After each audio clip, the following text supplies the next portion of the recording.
நம் நல்ல சினிமா சேனலில் இதுவரை நடிகர் திலகத்தை பற்றி பல தகவல்களை பார்த்து வருகிறோம். அவரை பற்றி மற்றவர்கள் சொன்ன செய்திகள், படப்பிடிப்பு தளத்தில் நடந்த சுவாரஸ்யமான நிகழ்வுகள், படம் உருவான கதைகள், சிவாஜி விட்ட சவால்கள் என்று பல ரகங்கள். இந்த முறை நடிகர் திலகமே அவருக்கு ஏற்பட்ட ஒரு அனுபவத்தை கதாநாயகனின் கதை என்ற புத்தகத்தில் குறிப்பிட்டுள்ளார். ராஜா அண்ணாமலை மன்றத்தில் அன்று வியட்நாம் வீடு நாடக அரங்கேற்றம். நாடகத்தில் சிவாஜிக்கு அம்மாவாக எஸ் வாசனுடைய அம்மாவின் புகைப்படத்தை மாட்டி வைத்தனர். ஒரு காட்சியில் சிவாஜி வசனம் பேசிக் கொண்டு வரும்போது அப்புகைப்படத்தின் முன் நின்று, எங்க அம்மா வீடு வீடா மாவாட்டி என்ன படிக்க வச்சா, பிரஸ்டீஜ் பத்மநாபன் அப்படி வளர்ந்தவன் என்று உணர்ச்சிகரமாக நடித்துக் கொண்டிருக்கும் போது அரங்கமே அமைதியாக இருந்தது. ஆனால் முதல் வரிசையிலிருந்து ஒரு விசும்பல் குரல் கேட்டது. சிவாஜி மேடையிலிருந்து கீழே பார்த்தபோது அங்கு எஸ் வாசன் அழுது கொண்டிருந்தார். அன்று சிவாஜியின் அப்பாவும் நாடகத்திற்கு வந்திருந்து மேடையில் ஒரு ஓரமாக அமர்ந்திருந்தார். நாடகம் முடிந்ததும் எஸ் வாசன் நேராக மேடைக்கு வந்து சிவாஜியின் தந்தையை கட்டிக்கொண்டு, இப்படி ஒரு புள்ளைய பெற்றிருக்கீங்களே என்று ஆனந்த கண்ணீர் விட்டார். இது தனது தந்தையின் முன் சிவாஜியின் நடிப்பிற்கு திரையுலக மேதையிடமிருந்து கிடைத்த ஒரு மிகப்பெரிய விருது என்று சிவாஜி குறிப்பிட்டுள்ளார். சிவாஜி வீட்டிற்கு எதிர் வீட்டில் ஒரு பிராமண குடும்பம் இருந்தது. பனகல் குடும்பம் என்று பெயர். ஒரு நாள் ஷூட்டிங்கிற்கு புறப்பட்டுக் கொண்டிருந்தார் சிவாஜி. அப்போது எதிர் வீட்டில் இருந்த வயதான மாமி சிவாஜியை வழி அனுப்ப வந்த அவரது மனைவியிடம், கமலா, நேத்திக்கு உன் ஆம்படையா நடிச்ச வியட்நாம் வீடு நாடகம் பார்த்தேன்டி, என்னமா நடிச்சிருக்காரு, பிராமணனா பிறந்திருக்க வேண்டியவர். நானும் ஒரு குழந்தைய சுவீகாரம் எடுத்திருக்கேன், அவனுக்கு கூட இவ்வளவு சரியா சந்தியாவந்தனம் செய்ய தெரியல. உன் ஆம்படையாம் பிரஸ்டீஜ் பத்மநாபனாகவே வாழ்ந்து காட்டிட்டார் போ என்று பாராட்டு மழை பொழிந்தார். சிவாஜி கமலாம்மாவை ஏறிட்டு பார்த்தார். அவர் முகத்தில் என்றைக்கும் இல்லாத சந்தோஷமும் மகிழ்ச்சியும் நிறைந்திருந்தது. இது தன் மனைவி முன் அவருக்கு கிடைத்த விருது. சிவாஜிக்கு செவாலியர் விருது கிடைத்திருக்கிற செய்தியை அறிந்து இயக்குனர் கிருஷ்ணன் பஞ்சுவில் ஒருவரான இயக்குனர் கிருஷ்ணன் சிவாஜியை பாராட்டுவதற்காக மாலையோடு வந்தார். அப்போது அவருக்கு வயது 85. சிவாஜியின் இத்தனை வெற்றிக்கும் காரணியாக இருந்தவர்களில் மிக மிக முக்கியமானவர் பெருமாள் முதலியார். பராசக்தி படப்பிடிப்பின் போது சிவாஜியை திட்டியும் பேசியும் சிலர் அலட்சியப்படுத்திய போது, இதுக்கெல்லாம் மனசு போட்டு குழப்பிக்காத, ஒரு காதலை வாங்கி இன்னொரு காதலை விட்டுடு, ஒரு நாள் நிச்சயம் நீ ஒரு நல்ல நிலைக்கு வருவ என்று அவரை உற்சாகப்படுத்தியவர் பெருமாள் முதலியார். அதன்பின் 32 ஆண்டுகள் சிவாஜியின் வளர்ச்சியை கண்டு மகிழ்ந்தவர். அப்படத்தின் இயக்குனர் நேரில் வந்து என்னை பாராட்டுகிறார் என்றால் இதைவிட எனக்கு வேறு பெரிய விருது எது என்று குறிப்பிட்டுள்ளார் நடிகர் திலகம். ஷூட்டிங் பற்றியோ தான் நடிக்கும் கதாபாத்திரங்கள் பற்றியோ குடும்பத்தில் யாரிடமும் பேச மாட்டார் நடிகர் திலகம். மிக மிக அபூர்வமாக வித்தியாசமான மேக்கப் போட்டதை மட்டும் தன் குடும்பத்தாருடன் பேசியிருக்கிறார். அவர் அப்படி பேசிய படங்களில் ஒன்று திருவருட்செல்வர். திருவருட்செல்வர் படத்தில் நடிகர் திலகம் சிவாஜி கணேசன் திருவாசகர் வேடத்தில் அசத்தியிருப்பார். திருவாசகர் இப்படித்தான் இருந்திருப்பார் என்பதற்கு அப்படி ஒரு பொருத்தம்.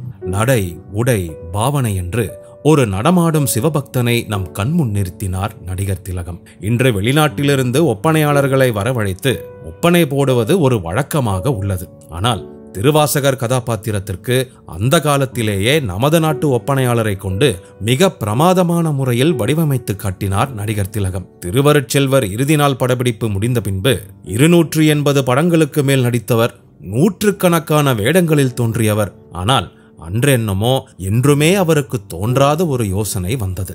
அந்த வேடத்துடன் யாரையோ ஏமாற்ற வேண்டும் என்கிற எண்ணத்துடன் ஒப்பனையை சிவாஜி கலைக்கவில்லை. படப்பிடிப்பு முடிந்ததும் அப்படியே வீட்டுக்கு கிளம்பினார். அன்னை இல்லம் வந்தது.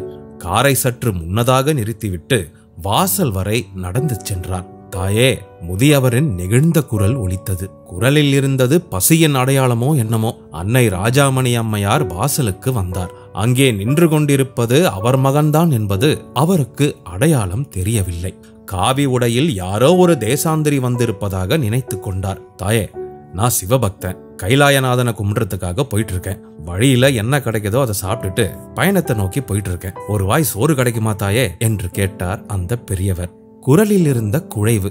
அந்த பெரியவரை அழைத்து கொண்டு செல்கிறார் அன்னை ராஜாமணி.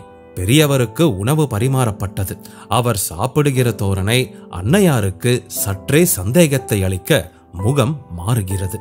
என்னது, நம்ம கணேசன் சாப்பிடுறது மாதிரியே இருக்கே என கூர்ந்து கவனிக்க, பிள்ளையை கண்டுபிடித்து விட்டார் என்பதை சிம்மக்குரலோன் உணர அம்மா என பெருங்குரல் எடுத்து சிரித்தார் சிவாஜி.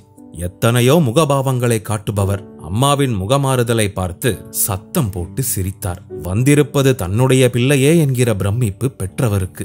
அன்னை இல்லமே ஆனந்தத்தில். நடிப்பு திறமையால் பெற்ற தாயின் கண்களையே ஏமாற்றியவர் நம் நடிகர் திலகம். நடிகர் திலகத்தின் புகழ் கடல் கடந்து அமெரிக்கா வரை சென்றது அனைவருக்கும் தெரிந்த ஒன்று. நமது நல்ல சினிமா சேனலில் அவரது அமெரிக்க பயணத்தின் பின்னணியும் அங்கு அவருக்கு கொடுக்கப்பட்ட கௌரவங்களையும் ஏற்கனவே பதிவிட்டுள்ளோம். அது ஒரு புறம் இருக்க, நம் நடிகர் திலகத்தை உலக புகழ் பெற்ற தலாய் லாமா அவர்களே சந்திக்க விரும்பியது எத்தனை பேருக்கு தெரியும்? இதோ அந்த சந்திப்பின் பின்னணி. உலகில் உள்ள பெரும்பாலான நாடுகளின் ஆதரவை பெற்ற திபெத்திய தலைவர் தலாய் லாமா அவர்கள் திபெத்திய மக்களுக்காக போராடி கொண்டிருந்த சமயம் அது. அதற்காக உலக நாடுகளிடம் ஆதரவு கேட்டு உலகம் முழுவதும் சுற்றுப்பயணம் செய்து கொண்டிருப்பார். தனது இந்திய சுற்றுப்பயணத்தின் போது தமிழகம் வந்து அன்றைய முதல்வர் பெருந்தலைவர் காமராஜரை சந்தித்து பேசினார் தலாய் லாமா. பேச்சின் இடையே சிவாஜி கணேசன் என்பவரை நான் சந்திக்க வேண்டும் என்று தனது விருப்பத்தை கூறினார் தலாய் லாமா.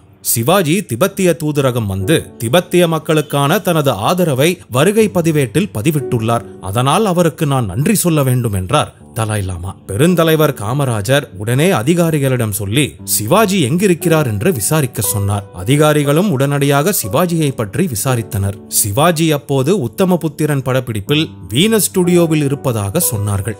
சிவாஜி படப்பிடிப்பில் இருக்கிறார், இரவுதான் வருவார், வேண்டுமானால் நாம் போய் பார்க்கலாமா என்று காமராஜர் கேட்க, அவருடைய தொழிலுக்கு இடைஞ்சல் செய்யக்கூடாது என்ற எண்ணத்தில் தலாய் லாமா மகிழ்வோடு ஒப்புக்கொள்ள அவரை அழைத்துக் கொண்டு ஒரு மாநில முதல்வர் உலகத் தலைவருடன் சென்று நடிகர் திலகத்தை சந்தித்து பேசினார்கள். அந்த ஒப்பற்ற காட்சியின் புகைப்படம்தான் இது. இத்தகைய பெரும் பெருமை வேறு எவருக்கும் கிடைத்ததில்லை. அதுதான் நடிகர் திலகத்தின் சிறப்பு.